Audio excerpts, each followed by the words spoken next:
Now, like, sorry to cut you off. At any point, like, were you ever skeptical of? No, No. Okay, no. so you were fully ready to just. My journey, I know, started back in 2009. Okay. But I, when you're going through things Mm-hmm. in life, Mm-hmm. and that's usually when people find me. Wow, that's Okay, amazing. when you're going through things in life, whether it's a traumatic event, Mm-hmm. you feel lost, Yeah. you feel unbalanced. Mm-hmm. Something in your soul is gonna like It'll say, let you "Hey, know. Oh yeah, yeah, Right. yeah. yeah." So I wasn't, I was reading different books, listening to different speakers that began to change my way of thinking and feeling. Mm-hmm. And I went into, at the time, they had a store in Fort Myers, the Mystical Moon in Yeah. Fort Okay. Myers. And I went in there searching for the very first crystal that I bought, which was Okay. a rose quartz. And my healing began with self love Mm-hmm. for myself. Gotcha. And so I took Gotcha. Reiki 1 in 2012, Mm-hmm. in 2013 for myself. Mm-hmm. So I got the session in 2012. In 2013, I took Reiki 1. Uh-huh. There's 3 levels of Reiki. Okay. So Reiki 1 is all about self-healing. Mm-hmm. Reiki 2 is where you would want to now begin to share it with Mm-hmm. others, and charge. Mm-hmm.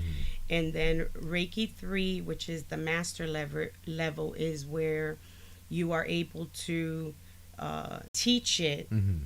and you become a Reiki master once you've taught it Okay. We call it attunement. So Reiki 1 attunement, Reiki 2 attunement, and Reiki 3 attunement. Okay. And then the master is when you've taught at least one person and attuned them. Oh, that's cool. How long does it take you for each stages to complete? It's an individual process. Gotcha. And does it have to be approved by Reiki master? Is that just something that you say, okay, I'm ready for? Yeah, like how would you know you're like ready? Yeah. So when you take Reiki 1 or Reiki 2 or Reiki 3, Mhm. you're asking for a shift. So you're asking to transform your life. Mm-hmm. I say that it's empowering, transformational. You're gonna shift. And so it's gonna allow you to purge things that need to come up Mm-hmm. and to be healed. Gotcha. Limiting beliefs, how you were brought up. So it's an individual journey. Some Reiki masters teach it on a weekend. I personally don't do it that way. I got you. I will teach, the first attunement, and I will ask the student to, be with that. Mm-hmm. And when they're ready, whether it's 6 months, a year, then, then we can talk about Reiki 2 and so forth. So I had, in January, I did a Reiki 1 attunement, Uh-huh. and the young lady's ready to do a Reiki 2, and we're going to get to do that this month in July. All right, cool beans. So, she's done her work as well, besides coming to me to do Reiki. She's been doing her meditation, her yoga. So she's been on a healing journey as well, and she's ready to share it. So with Reiki 1, everything that weighs down on your soul, do they have to tell you everything? They don't. But would it help them though, But in the long run? we have, the class is about 5 hours. So they will, I see the class as a sacred, spiritual ceremony, initiation, activation, attunement. Yeah. So I do ask my students that the week of their attunement, they eat clean, Okay. light. Right. They refrain from, alcohol, Mm-hmm. recreational drugs, if they choose, if they Yeah. do it.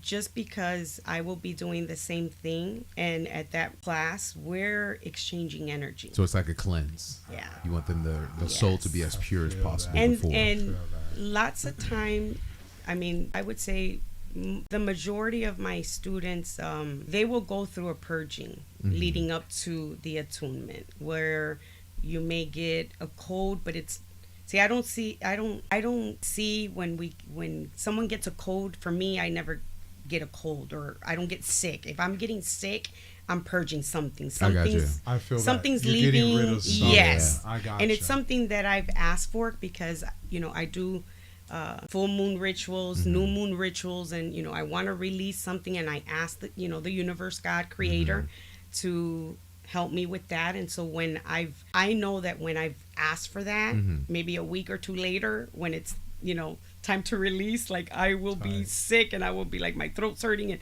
I'm like, okay, I asked for this, I asked to release. Yeah. Because see, our energetic body, it has to release it somewhere. Oh yeah, for sure. So that's the way I feel that my being tells me, okay, you're releasing energetically. This is what is happening to you. Okay. So, to answer the question, it's individual. Gotcha. The student will know when they're ready, because you're asking for a shift. And so I feel if you did it 1, 2, 3, like all together, get ready.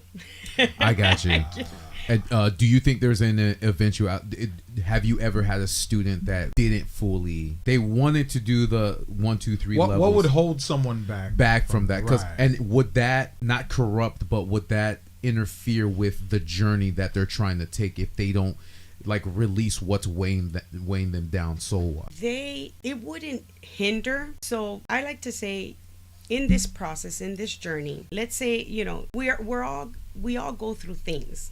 We've all had experiences, some good, some bad, some not so good. So there are things in life that will trigger us, right? Oh yeah, especially if we see something that. So we want, the goal is to align yourself that when you go through something that may be similar to what you went through in the past, because we're going through experience, we're here on earth.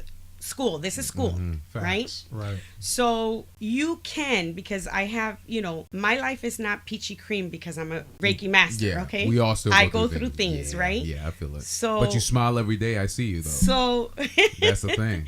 So, I know that I've been able to accomplish this. So I know my clients can, where you can be more mindful, allow the energy to work with you. And so when you go through something that looks like something you went through 10 years ago, you can see it for what it is and not allow yourself to get triggered to a point where you're gonna, go spiraling down. Right back. Yeah. You get what I'm No, saying? I got you. So, I say my angels are funny. They'll send me some, I'll go through something and then something will come up and I'm like, wow, that looked exactly like what happened almost to me. Yeah. And I've been able to see it for what it is, have a moment and let it go. Whereas 10 years ago I would have been like, ooh, you would have been stuck crying on it, right? And then where's my 9mm? I feel it. you what? But but it's all about, I'm gonna crash out quick.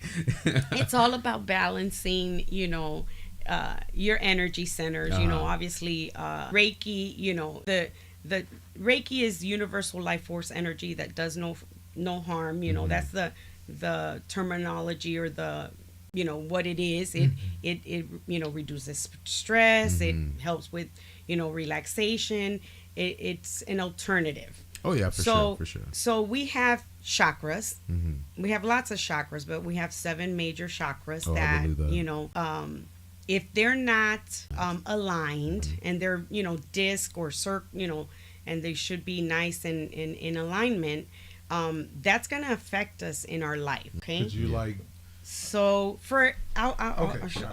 let's say the throat chakra. So there's 7, but the throat chakra, obviously you would say throat, it's communication, but the throat chakra also is associated with listening. So lots of time, if a throat chakra, like if a client comes to me and let's say the throat chakra was off, I, depending on what they shared, and most of the time I don't like to know too much about what they're coming to see me, because sometimes people are I told her what was wrong with me. You get what I'm saying? Like a therapist. Right. Yes. I feel it. They put too much weight on, right. Yes. I got you. So let's say, they shared a little bit, but not too much. That throat chakra are they listening to their soul? Are they listening to their higher self? You know, are you speaking your truth? Are you saying no when you need to say no? See, there's a, you know, just be, you know, I love people, you know what I mean? And I'm a good person, but if it's no, it's no. And I will say it without hesitation. It doesn't take away from who I am, because boundaries, and I respect myself. Oh yeah, for sure. And my self-worth, you know, and so, you know, lots of times they put two and two together, you know. I got you. Well, like my brother always says, before you lie to me, you lie to yourself. Yeah. So your soul knows the ultimate truth. So there's an absolute truth that exists in the universe, and to deny it, you know, you gotta. It's like what I always say. It's like when you tell a lie, the universe knows what the truth is, and for it not to be a lie, you either have to become the lie, and like we told that to Cece when she was here. Yeah. Then it's no longer a lie; it's the truth. Or you have to put in energy to, you know, mold that lie. Mold that lie, to keep hiding that lie. Yes. And that's a lot. And then you got to remember that lie, especially the different people. And then it's like if those two people meet up and they're like, oh, the universe has a funny way of exposing the lie. Oh, it's so funny. Definitely. It's so funny. Definitely. I think it was just you, but we should be solid. okay, you fixed it. Yeah.